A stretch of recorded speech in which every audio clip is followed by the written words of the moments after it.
I'm a professor of health policy at Stanford University School of Medicine. I hold an MD and a PhD from Stanford University. I've been a professor for 20-some years. Because of my views of the COVID-19 restrictions, I have been specifically targeted for censorship by federal government officials. On October 4th, 2020, I and two colleagues, Dr. Martin Kulldorff, a professor of medicine on leave now at Harvard University, and Dr. Sunetra Gupta, an epidemiologist at the University of Oxford, published the Great Barrington Declaration. The declaration called for an end to economic lockdowns, school shutdowns, and similar restrictive policies on the grounds that they disproportionately harm the young and economically disadvantaged while conferring limited benefits. We know that the vulnerability to death from COVID-19 is more than 1,000-fold higher in the old and infirm than in the young.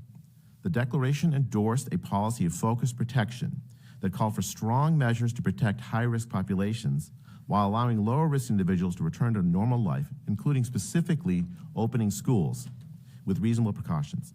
Tens of thousands of doctors and scientists signed on to the declaration. Because it contradicted the government's preferred narrative on COVID-19, the Great Barrington Declaration was immediately targeted for suppression by federal officials. 4 days after we wrote the declaration, the then director of the National Institute of Health, Dr. Francis Collins, emailed Dr. Tony Fauci about the declaration. I have an email that I found via FOIA, which I can enter for the record. The email stated, "Hi, Tony and Cliff. This proposal from the three fringe epidemiologists, that's me, Martin Kulldorff for Harvard, and Sunetra Gupta of Oxford, who met with the secretary, seems to be getting a lot of attention, and even a co-signature from Nobel Prize winner Mike Levitt at Stanford. There needs to be a quick and devastating published takedown of its premises. I don't see anything like that online yet. Is it underway? Francis." This email was produced over a year later in response to FOIA requests. It is possible to surmise from this email that Collins viewed the Great Barrington Declaration as a threat to the illusion that there was a consensus, a scientific consensus, of people who agreed with him about the necessity of lockdown. In the following days, I was subjected to what I can only describe as a propaganda attack. Though the Great Barrington Declaration called public health authorities to think more creatively about how to protect vulnerable older people, reporters accused me of wanting to let the virus rip. Another FOIA email, which I also have available, I'd like to introduce for the record, showed that Tony Fauci forwarding a Wired magazine article saying something along those lines to Francis Collins only a couple of days after Collins' call for a devastating takedown. A key part of the government's propaganda campaign supporting lockdowns and other pandemic strategies have been censorship of discourse by scientists and regular people.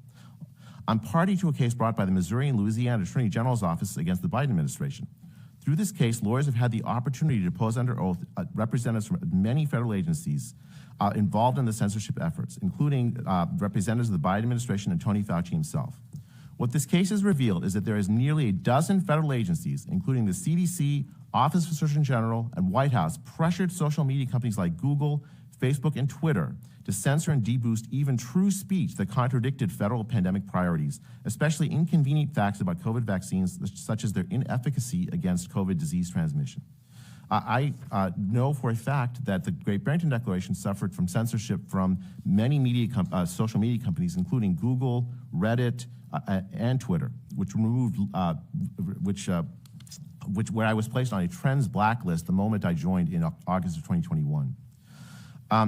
In March 2021, I was part of a roundtable with Governor DeSantis that was filmed where we discussed masking children. That video of the governor of the state of Florida talking to his scientific advisors was censored off of YouTube.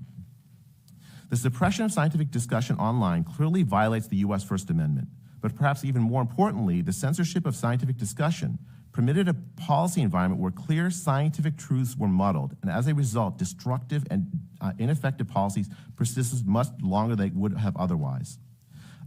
Government censorship permitted ideas, false ideas, for instance, that the risk of COVID is not steeply age-stratified, or that the recovery from COVID does not provide substantial immunity against a future infection or severe disease on future infection, that the COVID vaccines do stop disease transmission. All these, that school ideas, school closures were warranted. All of these destructive ideas harm the health and well-being of the American people, and many people that are dead today would be alive had those ideas been countered.